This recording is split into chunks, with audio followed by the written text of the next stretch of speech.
So you're interested in using freelancing as a way to earn money from home and on your own terms, but you don't have a ton of money, if any at all, to invest. Hey there, mama. I'm Jessica Paxton, a business idea and niche clarity coach for moms, and I'm here to answer the big question, does freelancing cost money to get started? The short answer is no. You can get started right now using skills that you already have and with zero upfront costs. This is not one of those MLM programs where you have to purchase a kit to get started and then spam all your friends with hey girl messages. I'm totally guilty of this, by the way, so no judgment if you are doing this or if you've done this in the past. Depending on what freelancing service you choose, the only thing you are investing in is your time spent finding clients and working on projects. Now, there are some tools and software out there that I personally recommend getting started with that make your life a little easier, but many of them are low cost and offer free trials, but again, totally optional.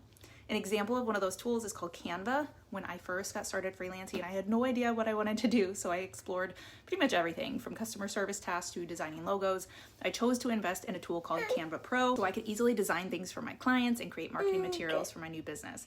That was only $12.99 a month, so for me, it felt like a no-brainer to invest in that. I also did end up having to file a DBA with my county, which is a legal document that said I was doing business under a business name rather than just operating under my personal name, but that only cost me $25. Now, I'm no lawyer, so don't take this as professional legal advice at all, but if you're wondering how I knew to do that, I just did a quick Google search to see what the requirements were for starting a business in my city and state. I also had joined an online group that was dedicated to teaching moms how to start their own business, so I highly recommend doing that too because you'll learn a lot by talking with other moms who are further along in the journey than you are.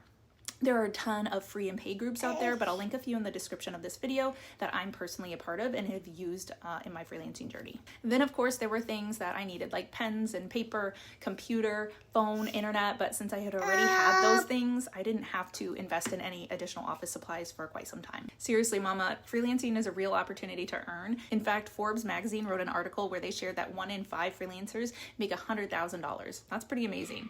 Now, I'm not saying that you're instantly going to make $100,000 by becoming a freelancer or that you'll even make that much at all.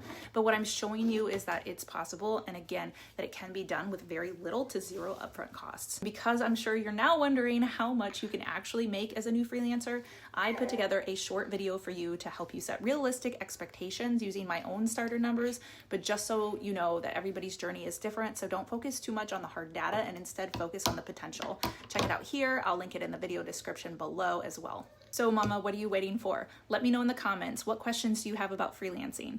And if you're ready to get started as a freelancer but are struggling with what you can offer, then check out the link in the description where I share 5 in-demand and profitable done-for-you business ideas. Best part is that this list is totally free. If you found this video helpful, give it a like and don't forget to subscribe to my channel to learn more about getting started with freelancing and how to pick your perfect business idea.